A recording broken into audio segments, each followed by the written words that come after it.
जातोऽत्यरिश्च तपश्चात् भूमे माथोत्पुरः અલગધણીનું મંદિર છે.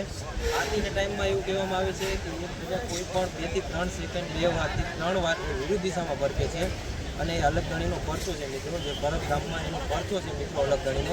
સમર્થવિદાસ મિત્રો, આજે આપણે પરબધામ આવેલા હતા, જ્યાં ઘણા લોકવાયકા અને ઘણા વિડીયો દ્વારા જાણવામાં આવે છે કે આ પરબધામ છે જ્યાં આષાઢી બીજનો મેળો યોજાય છે અને આ મેળો વિશ્વ પ્રસિદ્ધ અને મહામેળો યોજાય છે.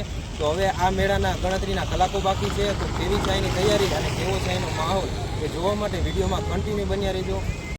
અહીંના લોકોને અને અહીંના ભક્તોને જો આકર્ષિત કરતું હોય તો એ ત્યાં ગેટ તમે જોઈ શકો છો. અહીંની બનાવટ અને આના સજાવટ ઉપર તમે અંદાજો લગાવી શકો છો મિત્રો. હવે બહારની બનાવટ આવી છે તો અંદરની કેવી તૈયારી હશે ને કેવું છે માહોલ એ આપણે જોવાનું છે. તો ચાલો મિત્રો હવે જઈએ આપણે અંદર અને ત્યારનું દેખાડી કેવી તૈયારી છે અને કેવો છે માહોલ. તો ચાલો મિત્રો.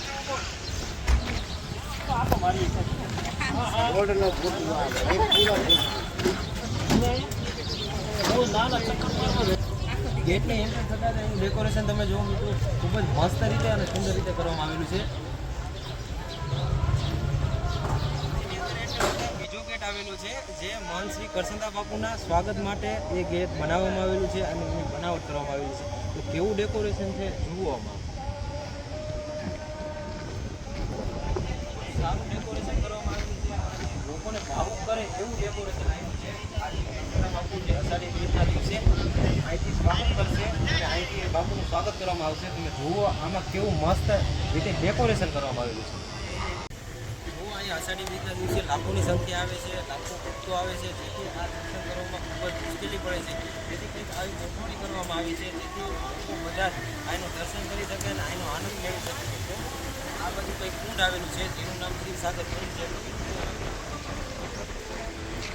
તેનું પાણી ખૂબ સ્વસ્થ અને સારું રીતે ભરવામાં આવેલું છે મિત્રો. એક કુંડમાં સ્વસ્થ પાણી ભરવામાં આવેલું છે.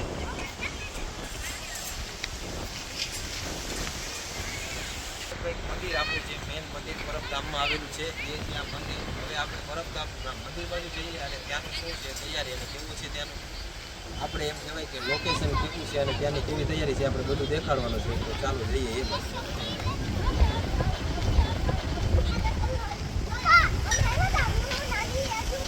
સ્વસ્થ રીતે એમ કહેવાય છે કે અહીંયા તૈયારી થઈ છે. અહીંયા જુઓ અહીંયા ક્યાંય પણ કચરો નથી, નેચરલ એમ કહેવાય છે મસ્ત અહીંયા તૈયારી થઈ છે અને અહીંની ગોઠવણી કરવામાં આવી છે. અહીંયા લોકો અને અહીંના ભાવિક ભક્તોની જે આપણે ટ્રાફિક છે તેના ઉપરથી આપણે અંદાજો લગાવી શકાય કે આ વસ્તુને કેવો માહોલ રહેવાનો છે અને કેવી તૈયારી છે મિત્રો આપણે જોઈએ અત્યારે. ચાલો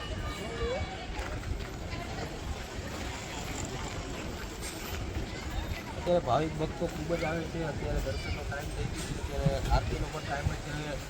20 થી 30 મિનિટમાં હવે આરતી પણ ચાલુ થવાની છે. એટલે અત્યારે ટ્રાફિક પણ જુઓ કેટલા ભક્તો અને કેટલા દર્શન માટે એટલે જોવાનું.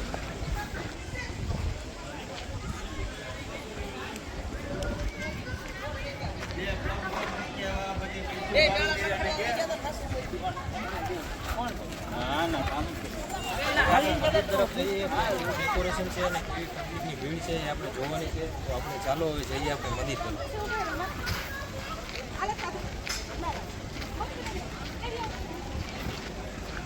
ખૂબ જ વિશાળ સંખ્યામાં પબ્લિક આવે છે. હજી તો દર્શનનો ટાઈમ છે એટલે દર્શન કરે છે. પછી આરતીનો ટાઈમ થશે ત્યારે કેવડી પબ્લિક છે એ પણ આપણે દેખાડવાની છે. ત્યારે આપણે મંદિર તરફ જઈએ છીએ.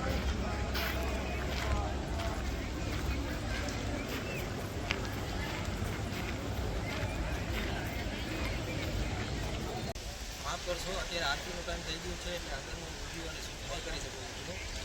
આ જે છે એ પરબધામનું મેન મંદિર છે અને આ સાઈડમાં જે આવેલું એ અલગધણીનું મંદિર છે.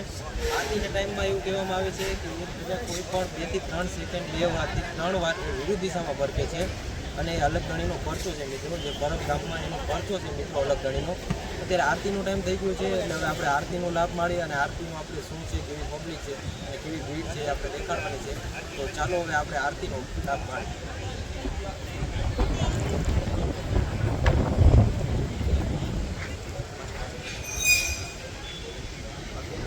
આરતીનો ટાઈમ થઈ ગયો છે અને આવા ભાવિક ભક્તોની ભીડ છે.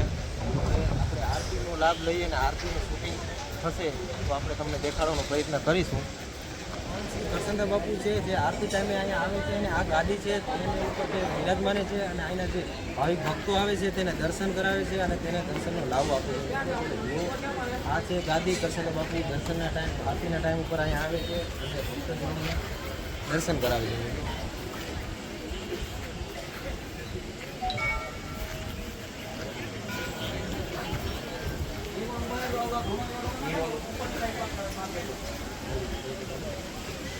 આ છે કરસનદાસ બાપુની જે આરતી ટાઈમે આવે છે અને અહીંયા એ બિરાજમાને છે અને દર્શન કરાવે છે, કોઈ ભક્તોને દર્શન આપે છે. આ જે છે જ્યાં ફરક ગામની આરતી થાય છે અને કોઈ પણ ભાવિક ભક્તો આરતી કરવા આવે છે અને જે પણ જેનું યોગદાન હોય છે તે આરતી કરે છે અને પોતાનું યોગદાન કરી અહીંયા આરતી કરે છે. મિત્રો તમે જુઓ અહીંયા આરતી થાય છે મિત્રો ફરક ગામની.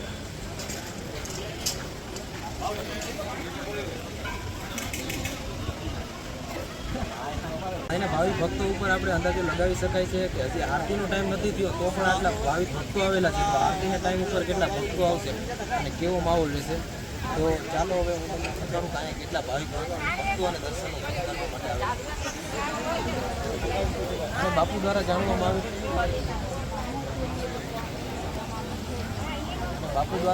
જણાવવામાં આવેલું હતું કે આ વખતે 10 લાખ જેટલા લોકો આવશે અને ભાવિક ભક્તો આવશે અને આ વખતે આ મેળો છે એ મહામેળો યોજાવાનો છે અને લાખોની સંખ્યામાં લોકો આવશે.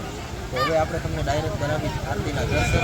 આરતી ચાલુ થઈ ગઈ છે અને મોટી માત્રાની સંખ્યામાં ભાવિક ભક્તો આવી રહ્યા છે અને આરતીના લાભ લઈ રહ્યા છે અને દર્શન કરી રહ્યા છે.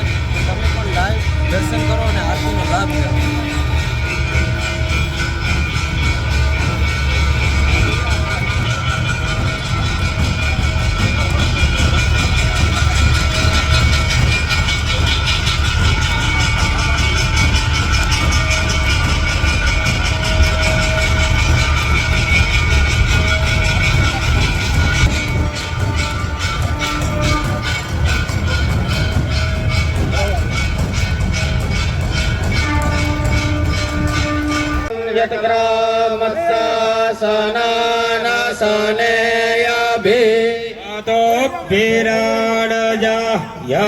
વિરાજો આદિપુરુષः સજાતો ત્યારિશ્ચાત પશ્ચાત ભૂમિ માથોત પુરઃ.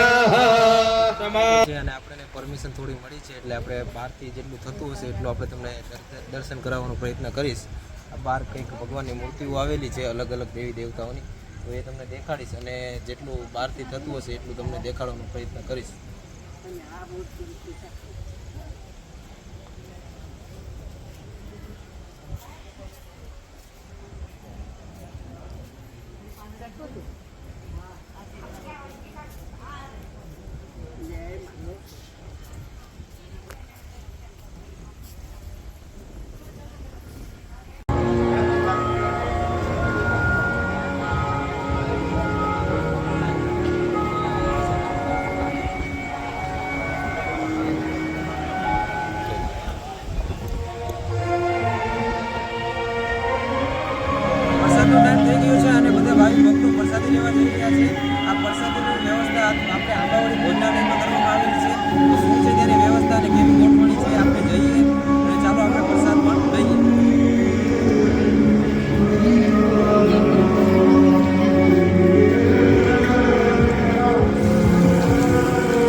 ભોજનશાળા છે તેનો નકશો આપવામાં આવેલો છે જેથી કોઈ પણ સેવક કોઈ પણ ભક્ત આવે છે એને સરળતાથી કોઈ પણ જગ્યાએ જવું હોય તો તે જઈ શકે છે. તમે જોઈ શકો છો આંબાવાડી ભોજનશાળા 1 આંબાવાડી ભોજનશાળા 2 એવી રીતે કંઈક નકશો આપેલો છે જેથી કોઈ પણ સેવક અને કોઈ પણ ભક્તને કંઈ પણ જગ્યાએ જવું હોય તો તે સરળતાથી પહોંચી શકે છે. આવી રહ્યા હતા અત્યારે ભાવિક ભક્તો અને લોકો બધા પ્રસાદ લેવા આવી રહ્યા છે. તમે જોઈ શકો છો મોટી માત્રામાં અત્યારે ભાવિક ભક્તો અને લોકો પ્રસાદ લેવા આવી રહ્યા છે. તો આપણે આ વાત ઉપર અંદાજો લગાવી શકાય કે હજી મેળાને 1 દિવસની વાર છે ને આટલા લોકો અને ભાવિક ભક્તો પ્રસાદ લેવા આવી રહ્યા છે. તો મેળાને દિવસે કેવડી ભીડ હશે ને કેવડા લોકો આવશે એ આપણે જોવું જરૂરી છે. તમે જુઓ અત્યારે ખૂબ જ મોટી માત્રામાં લોકો અને ભાવિક ભક્તો પ્રસાદી લઈ રહ્યા છે.